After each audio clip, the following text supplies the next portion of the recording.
Сандра всегда была осторожна в городе, особенно ночью, но это не остановило ее паранойю и страх. Ей пришлось снять немного денег в банкомате.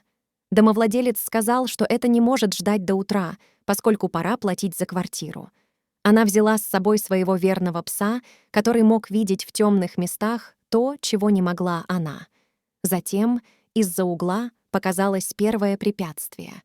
На пороге дома сидело несколько парней, шумных и явно пьяных, включавших громкую музыку, которая, без сомнения, не давала уснуть всем в квартале.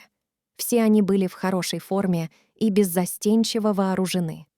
Сандра снова почувствовала, как к горлу подступает приступ страха. Ее тело кричало, чтобы она бежала, но потом они заметили ее, а потом сказали несколько отвратительных вещей, которые заставили бы любого отца вырубиться. Свист продолжался, пока она пыталась пробраться мимо них, опасаясь, что они могут встать. Она подумала о нескольких историях, которые слышала в прошлом, и озноб продолжался. Она решила, что лучше всего ускорить шаг и оставить шумных мужчин позади. Пройдя еще 2 квартала, она почувствовала себя немного лучше, но потом поняла, что еще не изжарилась. Краем глаза она заметила что-то зловещее. На первый взгляд это была просто тень, но потом, когда она появилась на свету, она увидела, что это мужчина. Она чувствовала, что медведь оглядывает его с головы до ног. Это был один из парней с порога? Сандра почувствовала, как участился ее пульс, а ноги подкосились. Ей нужно было добраться до заправочной станции на углу, где находился банкомат, и сделать это нужно было быстро. Она добралась до клавиатуры раньше фигуры в капюшоне. Казалось, мужчина шел прямо к ней.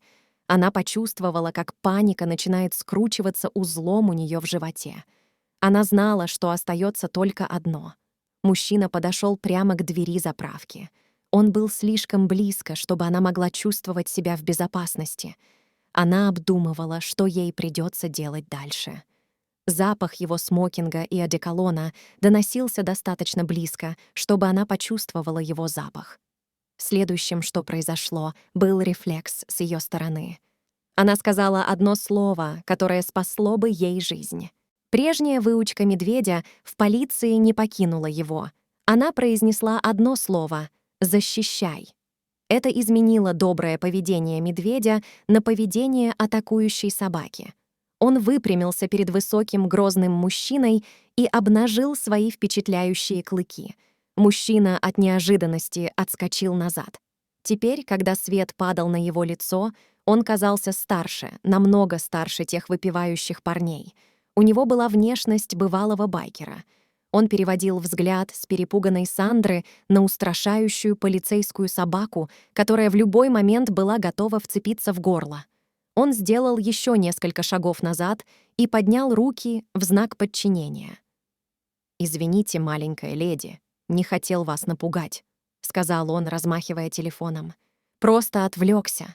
Этого было недостаточно, чтобы позволить ей вывести медведя из состояния боевой готовности, но часть страха растаяла. «Ты не должен следовать за такой девушкой», — отрезала она. Он кивнул головой, а затем сказал нечто удивительное. Он согласился и извинился. Он был там только из-за того же банкомата. Иногда было слишком легко забыть, что не все ходили вокруг, чувствуя себя в безопасности. Когда Сандра быстро ввела свой пин-код и сняла плату за квартиру, он заметил, что никогда не смог бы спокойно спать, если бы его дочери жили в подобном месте. Затем он вытащил визитную карточку. Оказалось, что парень был мастером по ремонту велосипедов.